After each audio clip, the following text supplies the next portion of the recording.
전능하사 천지를 만드신 하나님 아버지를 내가 믿사오며 그 외아들 우리 주 예수 그리스도를 믿사오니 이는 성령으로 잉태하사 동정녀 마리아에게 나시고 본디오 빌라도에게 고난을 받으사 십자가에 못 박혀 죽으시고 장사한 지 사흘 만에 죽은 자 가운데서 다시 살아나시며 하늘에 오르사 전능하신 하나님 우편에 앉아 계시다가 저리로서 산자와 죽은 자를 심판하러 오시리라. 성령을 믿사오며 거룩한 공예와 성도가 서로 교통하는 것과 죄를 사하여 주시는 것과 몸이 다시 사는 것과 영원히 사는 것을 믿사옵나이다. 아멘. 아브라함이 거기서 네게부 땅으로 옮겨가 가데스와 술 사이 그랄에 거류하며 그의 아내 사라를 자기 누이라 하였으므로. 아멘. 할렐루야. 오늘은 아브라함의 그랄 거주 때 있었던 일들이라는 주제로 이 새벽에 말씀을 전하도록 하겠습니다. 첫 번째로 보면 아브라함은 그랄에 거주할 때에 자신의 아내 사라를 누이라고 이제 칭하게 됩니다. 본문을 좀 관찰을 하게 되면은 창세기 20장 1절에 보게 되니까 아브라함이 거기서 네게부 땅으로 옮겨가 가데스와 술 사이 그랄에 거류하며, 그리고 2절 그의 아내 사라를 자기 누이라 하였으므로 라고 하였습니다. 이곳으로 이주한 이유에 대해서는 목초지를 얻기 위함으로 보여집니다. 훗날 이삭도 흉년을 맞아서 이곳으로 이주하여 거주한 적이 있습니다. 그것이 창세기 26장 1절에 나와 있죠. 다른 이유로는 소돔과 고모라 심판을 목격하고 심경의 변화로 헤브론에서 이곳으로 이주한 것으로 또 볼 수도 있습니다.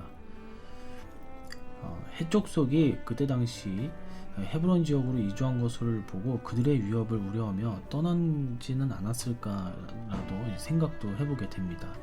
중요한 사실은 아브라함이 과거 애굽으로 이주할 때와 같이 가나안 땅을 좀 떠나지 않았다라는 것입니다. 그 지경에 계속 머물렀다라는 것이죠. 하지만 여기서도 아브라함은 아내를 누이라 속이는 일을 저지르게 됩니다. 이 같은 일을 자행한 이유는 동일합니다.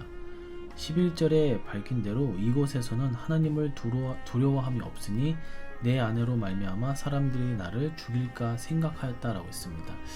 아마 그때 당시는 남의 여자를, 아내를 빼앗고 남편을 죽이는 일들이 있었던 것 같습니다. 그러니까 무자비하고 법이 제대로 오늘날처럼 이루어지지 않는, 그러니까 치안이 그렇게 좋지 않았던 무법천지가 아닌가 또 생각되어집니다.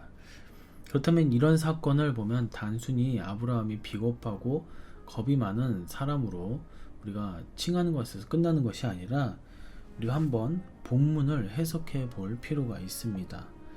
첫 번째로는 이제 신약의 초림 그리고 종말의 재림 이렇게 나오는데, 신약의 초림은 신약교회 성도들의 연약한 모습, 그리고 종말의 재림은 종말교회 성도들의 연약한 그런 모습을 살펴볼 수가 있는데, 아브라함이 그랄 땅에 가서 자기 목숨을 연명하고자 아내를 누이라 속이는 것은 신약 초림으로 보면 신약 초대교회 성도들의 육적 연약함으로 적용할 수도 있습니다. 종말 재림으로도 마찬가지입니다. 종말교회 역시도 육적으로 연약한 모습과 연결됩니다. 그래서 한번 본문을 적용하면 첫 번째로 초대교회가 구제 문제로 히브리파, 헬라파 유대인들이 다투게 됩니다. 사도행전 6장 1절에서 2절 말씀을 보니까 그때에 제자가 더 많아졌는데 헬라파 유대인들이 자기의 과부들이 매일의 구제에 빠짐으로 히브리파 사람을 원망하니 12사도가 모든 제자를 불러 이르되 우리가 하나님의 말씀을 제쳐놓고 접대를 일삼는 것이 마땅하지 아니하니. 이 초대교회는 모든 교회의 모델이 되는 교회입니다. 하지만 초대교회 역시도 연약함이 묻어 있었습니다. 사도행전 6장에서 증언하는 대로 헬라파, 히브리파로 파당이 존재한 것을 볼 수 있습니다. 또 물질 문제, 구제 문제로 원망하는 일이 있었다고 했습니다.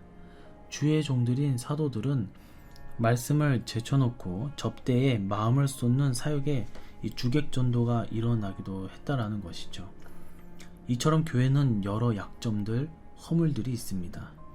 초대교회 역시 그랬습니다. 믿음의 조상 아브라함이 약점이 있었듯 교회도 이렇게 연약한 모습이 있었다라는 것입니다. 하지만 약점을 합리화하는 것은 결코 용납할 수 없습니다. 약점, 넘어짐, 연약함은 있을 수 있지만 이를 바로잡고자 늘 몸부림쳐야 될 줄로 믿습니다. 두 번째, 아이벤자 젖먹이는 자가 화가 있다. 마태복음 24장 19절을 보니까 그날에는 아이벤자들과 젖먹이는 자들에게 화가 있으리로다. 아브라함이 연약한 모습을 보이고 초대교회가 그렇게 약점을 보였는데 종말 교회도 마찬가지입니다. 여기서 아이벤자란 장성하지 못한 성도들을 가리킵니다. 젖먹이는 자들도 흡사합니다. 여기서 젖은 초보 단계의 복음을 의미합니다. 따라서 성도들에게 유아적인 초보 단계의 복음만을 먹이는 주의 종들은 종말에 화가 있다라는 것입니다. 세 번째로 도망하는 일이 겨울이나 안식일이 되지 않도록 해야 한다. 마태복음 24장 20절에 보니까 너희가 도망하는 일이 겨울에나 안식일에 되지 않도록 기도하라. 도망하는 일은 대환란을 의미합니다. 겨울은 신앙이 식어버림을, 안식일은 신앙이 형식적으로 되어버림을 뜻합니다. 꼭 이 시대 교회를 주님이 이미 보시고 하신 말씀 같습니다. 아니 사실 그렇습니다. 주님은 모든 것을 미리 다 보시고 이 말씀을 하셨습니다. 이를 경계해야 합니다. 아브라함이 거듭된 잘못, 연약함을 저지른 것을 돌아봐야 합니다. 마찬가지로 지금의 교회도 주님이 경고하신 말씀을 거듭 헤아려야 합니다. 비록 우리가 아브라함의 연약한 모습을 보였지만 사실 이 속에는 우리 성도들의 모습, 교회의 모습이 담겨져 있습니다. 아브라함은 하나님의 말씀을 들었고 하나님의 말씀에 순종하였고 많은 기적과 이적을 체험한 사람이었습니다. 그러나 도통 믿음의 아버지, 믿음의 조상이라고 불릴 만한 그런 모습을 보여주지가 않습니다. 그럼에도 불구하고 그가 하나님 앞에 인정받고 믿음의 조상이 될 수 있었던 것은 그가 연약함에서 넘어짐에서 끝난 것이 아니라 다시 일어나고 다시 약한 부분을 메꿔서 강한 자가 되었기 때문입니다. 그가 한 것이 아닌 훈련을 통하여 하나님께서 그렇게 만들어 주셨습니다. 우리도 연약함, 넘어짐 스스로 인정하고 하나님 앞에, 말씀 앞에 예수 그리스도에게 우리가 인정을 받으면서 연약하지만 강한, 누구보다 더욱더 뜨거운 주님의 참종들이 되시기를 주님의 이름으로 간절히 축원해 드립니다. 기도하겠습니다. 하나님 아버지, 오늘날 신앙생활을 한다는 것이 참으로 어렵습니다. 우리의 연약한 육으로 인하여 하루하루 무너질 때가 많으며 또한 외부적인 시선과 또한 나의 악한 마음으로 인하여 주님께 죄를 짓고 삽니다. 먼저 우리의 죄를 용서하여 주시옵시고 우리가 다시 한번 말씀으로 거듭나 주님께 충성된 종, 주님 앞에 참으로 기뻐하시게 만드는 주님의 참 자녀들이 될 수 있도록 은혜를 내려 주시옵소서. 우리를 지켜주시고 은혜를 내려 주실 것을 믿사오며 다시 오실 예수님의 이름으로 기도드리옵나이다. 아멘. 주기도문으로 새벽 예배를 마치도록 하겠습니다.